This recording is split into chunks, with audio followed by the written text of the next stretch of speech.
समाधानम के सभी श्रोता महानुभावों का एक बार पुनः इस कार्यक्रम में स्वागत। सभी को प्रणाम, जय सिया राम। आपकी बहुत सारी जिज्ञासाओं और शुभकामनाओं के साथ ये कार्यक्रम धीरे धीरे आगे बढ़ रहा है। आज के सत्र में आप सभी का स्वागत करते हुए और हम लोग कुछ आपके प्रश्न और कुछ आपकी जिज्ञासाओं का शमन करने का प्रयास कर रहे हैं। एक बहुत ही सुंदर प्रश्न जो कथाओं में आता है आप जैसे तमाम जिज्ञासुओं का, कि अध्यात्म में सफलता पाने के लिए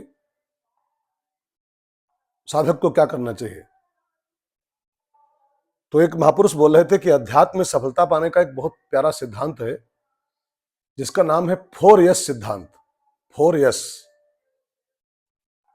अब इसको ध्यान देके समझें। ये 4 जो यस हैं, अगर इनको हम ठीक से समझ जाएं तो हम अध्यात्म की ऊंचाइयों को नाप सकते हैं।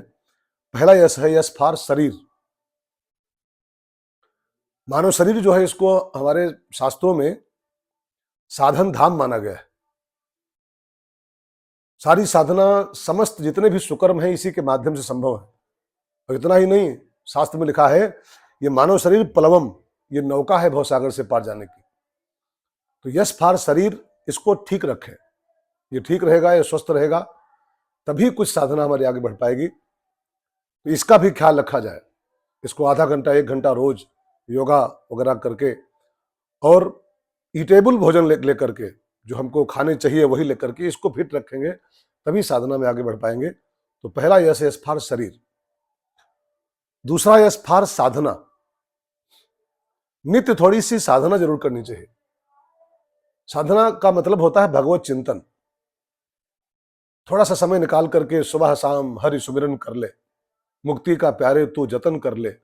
समय निकाल कर, जैसे और सब काम करते हैं, भोजन करते हैं, वैसे समय निकाल कर भजन का भी थोड़ा समय निकालें और थोड़ा सा भगवत चिंतन में समय दें। यस फॉर साधना। तीसरा है यस फॉर शिक्षा।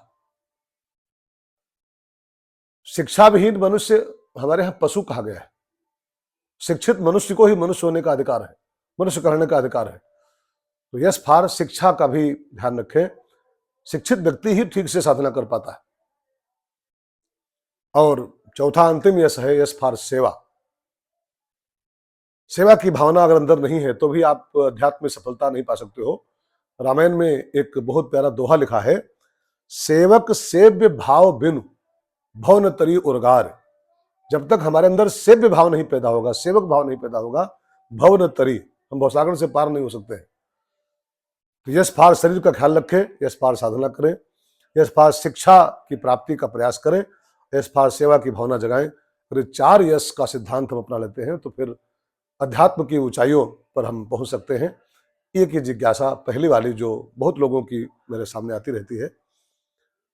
दूसरा एक प्रश्न मैं ले रहा हूं जो बहुत बार मेरे सामने आता है कि गुरुजी का झूठ बोलना केवल पाप ही होता है। वैसे तो लिखा तो यही, सांच बराबर तप नहीं, झूठ बराबर पाप नहीं, असत्य सम पातक पुंजा। लेकिन क्या झूठ बोलना हर समय पाप ही होता है?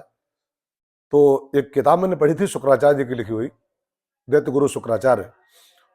उन्होंने लिखा है कि 6 स्थान ऐसे हैं जहां पर झूठ बोलना पाप नहीं माना गया है। आप इनको चाहे तो दिमाग में बैठा लें। 6 स्थान, इतने बड़े संत की जब लिखी हुई बात है तो इसमें सच्चाई होगी।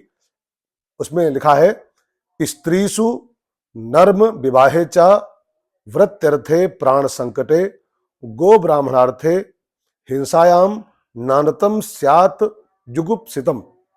इसका हिंदी अर्थ है कि 6 स्थानों पर नानतम स्यात् जुगुप्सितम, झूठ पाप नहीं होता है। कौन कौन? नंबर 1, स्त्रीषु। स्त्रीषु माने अपनी पत्नी को छोड़कर और जो सामान्य महिलाएं हैं उनसे बातचीत के दौरान अगर झूठ बोल दिया जाए, थोड़ा बहुत झूठ बोल दिया जाए, तो ये पाप नहीं माना गया है। फिर ख्याल रखिएगा, अपनी पत्नी को छोड़कर अन्य जो स्त्रियां हैं उनके सामने अगर बातचीत में कुछ झूठ बोल दिया जाए तो शुक्राचार्य जी कहते हैं वो झूठ नहीं होता है, पाप नहीं होता है। नंबर 2, नर्म। नर्म माने होता है मजाक, विनोद। अगर मजाक की बातों में, विनोद के सब्जेक्ट में थोड़ा सा झूठ बोल दिया जाए, मजाक में, तो उसको भी संतों ने झूठ का दर्जा नहीं दिया है, क्योंकि मजाक होता है। तीसरा है विवाहेच, विवाहे, किसी का विवाह अगर आपके झूठ बोलने से आगे बढ़ रही हो, बातचीत बढ़ रही है, आपके झूठ से किसी का विवाह हो जा रहा है, तो शुक्राचार्य ने कहा है कि वो फिर झूठ पाप नहीं कहलाता है। जीविका वृत्यर्थे, अगर जीविकोपार्जन के लिए अपने जीविका की व्यवस्था में अगर थोड़ा बहुत झूठ बोल दिया जाता है, जैसे कोई दुकानदार है और वो 10 रुपए का सामान 12 का बोल रहा है कि 12 रुपए के लाए हैं, तो नहीं बोलेगा तो उसको मुनाफा नहीं होगा, फिर उसकी जीविका चल नहीं पाएगी। तो जीविका के लिए झूठ बोलना, दुकान की बात नहीं केवल है, जीविका के लिए वृत्यर्थे झूठ बोला जाए तो इसको पाप नहीं माना गया है। प्राण संकटे, अगर प्राणों पर संकट आ गया है और तनिक झूठ बोल के हमारा प्राण बच रहा है, तो शुक्राचार्य ने कहा है कि वो प्राण संकट के समय झूठ बोला गया, पाप नहीं होता है। गौ ब्राह्मणार्थे, अगर गौ ब्राह्मण की रक्षा के लिए गौ ब्राह्मण का हित हो रहा है आपके तनिक झूठ बोलने से, तो शास्त्र कहता है कि वो भी झूठ नहीं माना जाता है। और हिंसायाम, अगर आपके झूठ बोलने से किसी की हिंसा रुक रही है, किसी का कत्ल होने जा रहा है, आपके झूठ बोलने से उसका कत्ल रुक रहा है, उसका अहित रुक रहा है, तो आपका वो झूठ नहीं माना जाएगा। तो शुक्राचार्य जी के अनुसार ये 6 स्थान ऐसे हैं जहां पर झूठ बोलना पाप नहीं माना गया है। बाकी झूठ पाप होता है, इसमें कोई दो राय नहीं है, लेकिन इन 6 स्थानों की छूट मिली है, ये एक जिज्ञासा बहुतों की रहती है। अब मैं फटाफट 2 प्रश्न लेता हूं। एक प्रश्न दीपा भजन माला की ओर से आया है, कल मैंने कहा भी था, उसी को लेके एक क्रॉस क्वेश्चन किया गया है कि जानबूझकर पाप करें और फिर नाम संकीर्तन कर लें तो पाप नष्ट हो जाएगा, तो फिर तो पाप इंसान करता ही जाएगा, पाप करता रहे नाम जपता रहे, पाप करता रहे नाम जपता रहे, तो फिर पाप रुकेंगे कैसे? अच्छा क्वेश्चन है। यहां पर आप 2 बातें ध्यान देकर समझेंगे सब लोग। पहली बात तो यह है कि पाप करने वाला नाम जप कर ही नहीं सकता है। जो पापिष्ट है, जो पापी है वास्तव में, तो सुंदरकांड में भगवान कहते हैं पापवंत कर सहज स्वभाव, भजन मोर तेह भाव न काऊ। जो वास्तव में पापी होते हैं, जिनकी वृत्ति ही पाप करने की है, उनको भजन सुहाता ही नहीं है। लेकिन अगर पाप करने वाला भजन करता है ठीक से, तो फिर उसका पाप नष्ट होगा।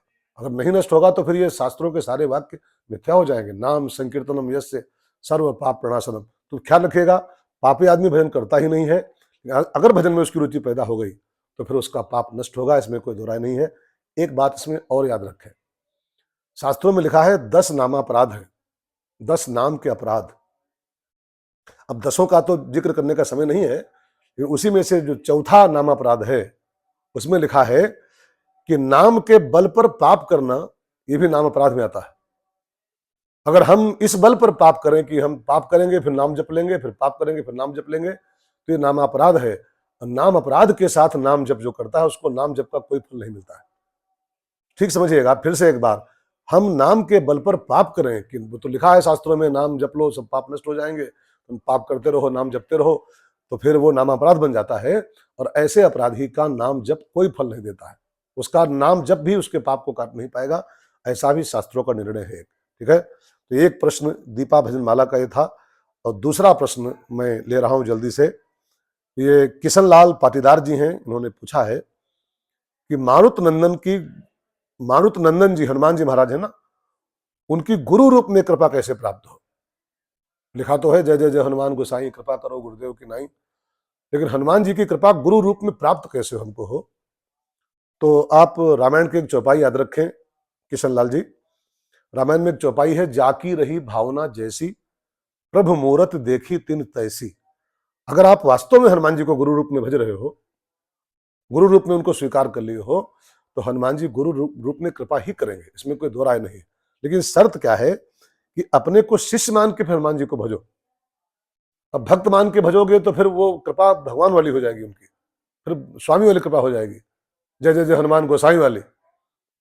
अब अगर गुरु रूप में कृपा पानी है हनुमान जी की, तो आपको हमको उनका शिष्य बन करके उनकी पूजा करनी होगी। जैसे एक शिष्य अपने गुरु की पूजा करता है, वही भावना बना करके जब हम पूजा करेंगे तो फिर हनुमान जी गुरु रूप में कृपा करेंगे, इसमें कोई दो राय नहीं।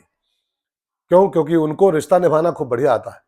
दुश्मन रूप में जो भगवान को भजता है उसके लिए भगवान दुश्मन बन जाते हैं, जो गुरु रूप में भजता है उसके भगवान गुरु बन जाते हैं। तो हम अगर हनुमान जी को गुरु रूप में भजते हैं तो निश्चित रूप से उनकी कृपा गुरु रूप में ही प्राप्त होगी, इसमें कोई दो राय नहीं है। ये 2 प्रश्न आपके और 2 प्रश्न जो हमारे सामने रोज आते हैं कहीं न कहीं, उनको लेके ये चल रहा है समाधानम कार्यक्रम। और आप सभी लोग बहुत उत्साह मेरा भी बढ़ रहा है इससे है। कई लोग इतनी शुभकामनाएँ दे रहे हैं कि महाराज जी बहुत अच्छा प्रोग्राम आपने शुरू किया है। इससे समाज की बहुत सी जिज्ञासाओं का शमन होगा। और आपसे मेरी विनती है कि वास्तविक जिज्ञासा अगर आपके अंदर कोई है, आध्यात्मिक जिज्ञासा है, उल्टी-पुल्टी जिज्ञासाएँ करने से फिर उसका उत्तर देने में मुश्किल पड़ती है। तो कोई विवाद की जिज्ञासा करेंगे तो उसका उत्तर देने में भी हमको समस्या आएगी, क्योंकि हमको भी समाज में रहना है। तो सबसे विनती है कि धार्मिक जिज्ञासा करें और ऐसी जिज्ञासा करें जिसको पढ़ करके मेरा मन एक बार खुश हो जाए कि वरीयान एस्ते प्रश्न, तुम्हारा प्रश्न श्रेष्ठ है। तो उसको उत्तर देने में मजा आता है वाचक को भी। तो एक बार पुनः सभी को बहुत बहुत साधुवाद देते हुए आप ऐसे अपनी जिज्ञासाएं भेजते रहें, और जितना हमसे बन पड़ेगा, सर्वज्ञ तो नहीं है लेकिन जितना बन पड़ेगा उतना आपकी जिज्ञासाओं का शमन करने की चेष्टा हम लोग करेंगे। सभी को शुभकामना भरा आशीर्वाद। सभी लोग खूब खुश रहें, प्रसन्न रहें।